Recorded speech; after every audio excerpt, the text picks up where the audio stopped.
युगो party बस्नु युगो पार्टीका शुभचिन्तकहरूमा आज हामी एउटा विशेष भिडियोको साथमा तपाईँहरूसँग उपस्थित भइसकेका छौँ। तामाङ समाज पोर्चुगलको आयोजनामा डम्फु सेलो तथा मेन्दोमाया यही आउँदो आइतबारको दिन पोर्चुगलको राजधानी लिस्बनमा हुन गइरहेको छ।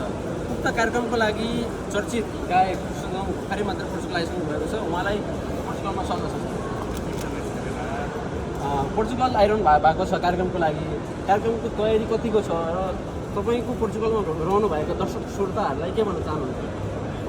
एकदमै सर्वप्रथम त आयोजक टिम तामाङ समाज पोर्चुगललाई विशेष धन्यवाद निमन्त्रण गर्नुभएको र यो पोर्चुगल मेरो दोस्रो दौरा हो र समस्त पोर्चुगलमा रहनुहुने सम्पूर्ण दाजुबहिनी दिदीबहिनी दाजुबहिनी सम्पूर्णलाई एकदमै 9 अगस्तमा हुन गइरहेको डम्फु सेलो तथा मेन्दोमाया साथमा उपस्थितिलाई हार्दिक पूर्व तयारीका साथ आएको रमाइलो गरौँ। हाम्रो संस्कृति हाम्रो संस्कार पहिचानलाई जोगाउनको निम्ति यस्तो कार्यक्रमहरू गर्न आवश्यक छ।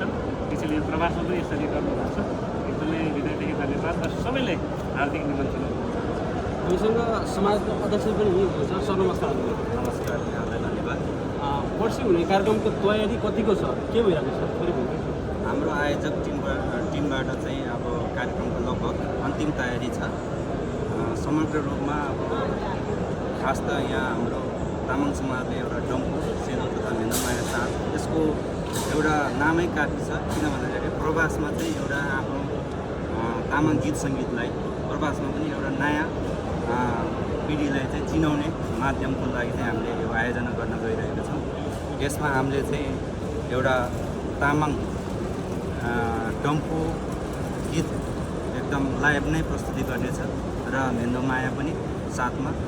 अनि हाम्रो यसको उद्देश्य भनेको चाहिँ तामाङ संस्कार संस्कृति र आफ्नो मौलिक पहिचानलाई चाहिँ प्रवासमा पनि एउटा प्रवर्धन गर्ने उद्देश्यले एउटा त्यति मात्रै नभएर नेपाली समुदायहरूलाई पनि एउटा एकीबद्धता गराउँदै जोड्दै एउटा एकतामा बाँधिने एउटा माध्यम हो। सबैजना आइदिनु होला। अब अगस्त 9 हजुरलाई थाहा छ, सन्डेको दिन के भन्छ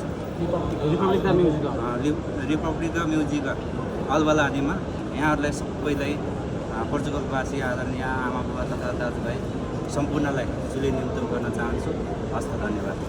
दर्शकबिन यही आउँदो आइतबार डम्फु सेलो तथा मेन्दोमाया कार्यक्रम हुन गइरहेको छ। पोर्चुगलमा रहनुहुने विशेष गरी तामाङ तथा गैर तामाङहरूलाई उक्त कार्यक्रममा सहभागी भई कार्यक्रमलाई भव्य र सबै रूपले सफल बनाइदिनु हुनेछ भन्ने हामीले पूर्ण विश्वास